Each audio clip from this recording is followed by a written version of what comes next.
Welcome back, everyone. Today we are going to discuss three important topics. First one is the characteristics of a good learner, a characteristics of an adolescent learner, as well as a characteristics of an adult learner. Coming to the characteristics of good learners, we have to remember 9 important points. The first one is that a good learner is always persistent. Second one, they make use of their knowledge. Third one, they share their knowledge. Fourth, they are free from negative emotions. Fifth, they are curious to learn. Sixth, they always find time for reading, analyzing, and evaluating evaluating the information what they have got. Seventh, they enjoy learning and they don't get disheartened over the hardships which arise. Eighth, they seek to learn new things always. And lastly, they have the ability to associate a new knowledge with what they have already known. So these are the 9 important characteristics of a good learner. The most important topic in this particular class will be characteristics of adolescent learner versus the adult learners. We are going to discuss it under few important headings, that is the academic characteristics, the social characteristics, emotional characteristics, cognitive characteristics, individual characteristics. So we are going to differentiate an adolescent as well as an adult learner based on these particular important characteristic features. The first one, let us see about the academic characteristics. Academic characteristics of an adolescent learner. See, adolescent learner is always undergoing some kind of significant cognitive development. And when I talk about a cognitive development, that will include the ability to think abstractly and critically. And because of that, they can have a struggle in time management. And not only time management, they will be having a little struggle in organization, because they are going to balance the academic responsibility with the other extracurricular activities, right? And because of that, the adolescent learner will often seek autonomy in their learning and may respond well to opportunities for self-directed inquiry and exploration. But when I talk about an adult learner, see, academic characteristics in our adult learner is a little more simpler one, because adult learner will always have a specific goal. Okay, adult learner is going to have a specific goal will be there, and also they are going to have motivations. Okay, now what motivation? For pursuing education, because what is there in their mind? They have a career advancement, they have to look after the personal enrichment, and because of all these, they bring a diverse life experience and prior knowledge to the learning environment. And remember, an adult learner may face challenges just like the adolescent learner, but the adult learner may face challenges relating to the balancing work as well as with family responsibilities and academic pursuits. So these are the academic characteristics of an adult learner as well as the adolescent learner. When I talk about a social characteristics, okay, a social characteristics of an adolescent learner. See, basically a peer relationships becomes very much important during the adolescent, right? Because the adolescents mean a age between 10 and 19, and that was the age where all the peer relationship is very much important, because they are the one which are going to influence our behavior as well as academic motivation. So, and in the case of a social characteristics, an adolescent may experience peer pressure. Okay, they may experience peer pressure, and always they have a desire to fit in, which can actually impact their academic engagement and decision making skills. See, social emotional skills like empathy, cooperation, conflict resolution, okay, all these are going to continue to develop during this particular age, during the adolescent age. But when I talk about adult learner, talking about the social characteristics, the adult learners may seek opportunities from networking and social interaction with peers. And which peers am I talking about? A peer who is going to share similar interest or professional goals. Okay, so adult learner has a clear idea like what they are supposed to do, and that is the reason the peers or the friends whom they have in their friend circle, they're going to have a similar interest or professional goals. And because of that, a collaborative learning experience will be there in an adult learner. which was not present in case of an adolescent learner, because adolescent learner is continuously in the lookout for fitting in a group. Okay, so adolescent learner is having a peer pressure, but whereas an adult learner will not have that much of peer pressure, because the peers whom they choose are going to have a similar interest or professional goals, and the collaborative learning experiences can enhance engagement and promote meaningful connections within the classmates. So that is a plus point for an adult learner.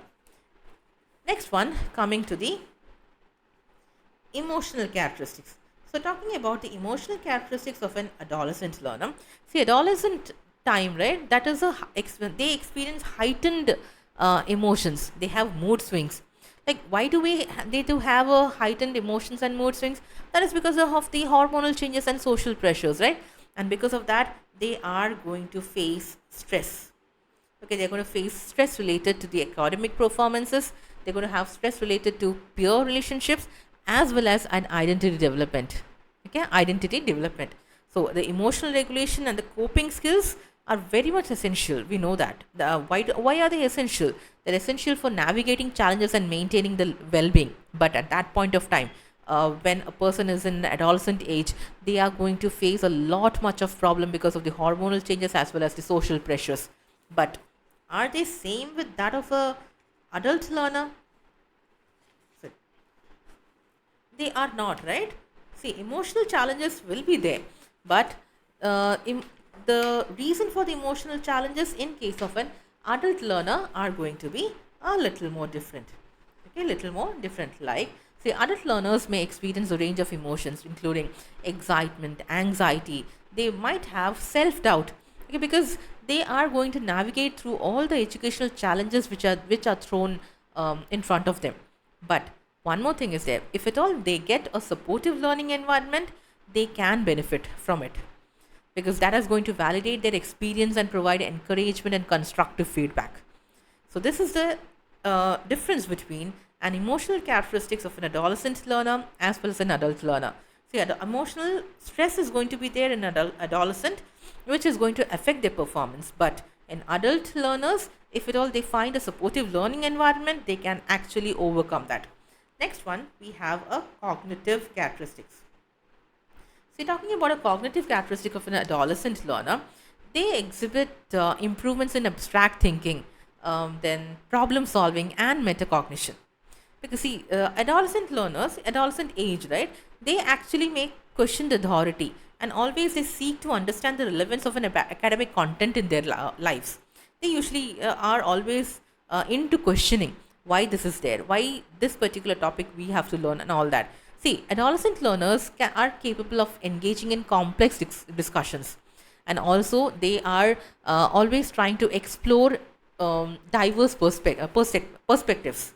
But when we talk about a adult learner, see, adult learners, they bring maturity and self-awareness to the learning process, and because of that, they actually can set realistic goals, and also they can monitor their progress. Okay, they prefer mostly practical, relevant and application oriented learning experiences, because with a practical, relevant and application oriented learning experience, they are going to directly apply all those experiences to their personal as well as professional lives. See, adult learners often appreciate opportunities for reflection, critical thinking and problem solving in their learning activities.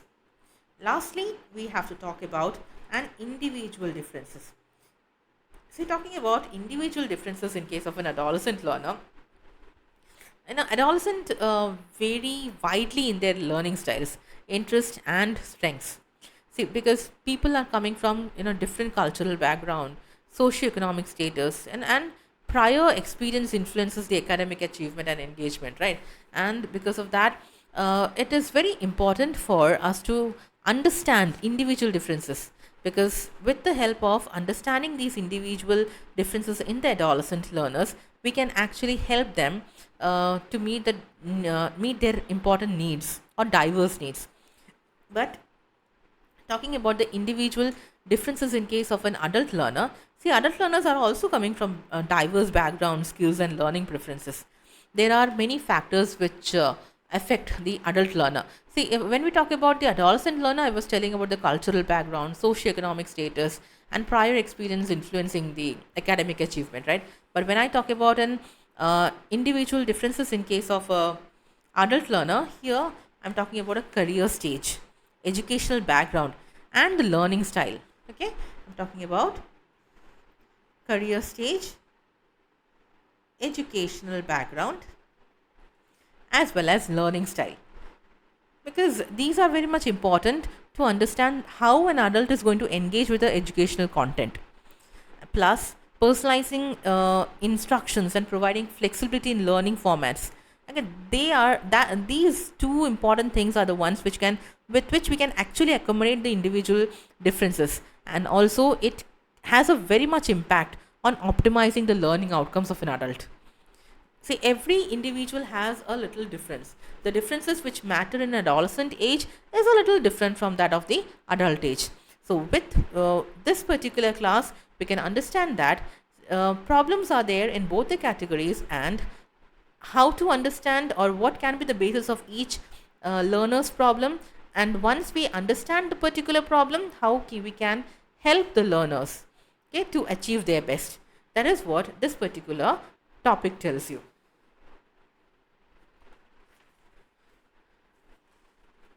Apart from this particular topic, there is something we have to remember, and that is about the individual differences. See, I was telling already about the individual differences. Like, see, I'll just give you a brief about the individual differences which you need to know. And individual differences can be of 6 types.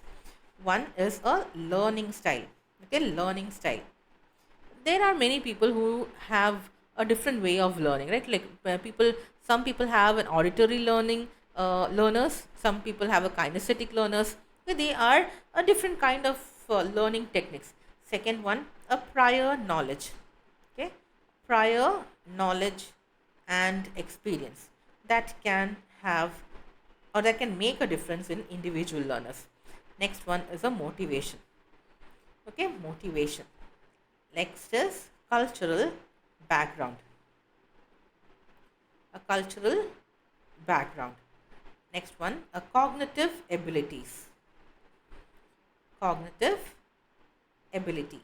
And lastly, we have emotional and psychological factors. Okay, psychological factors.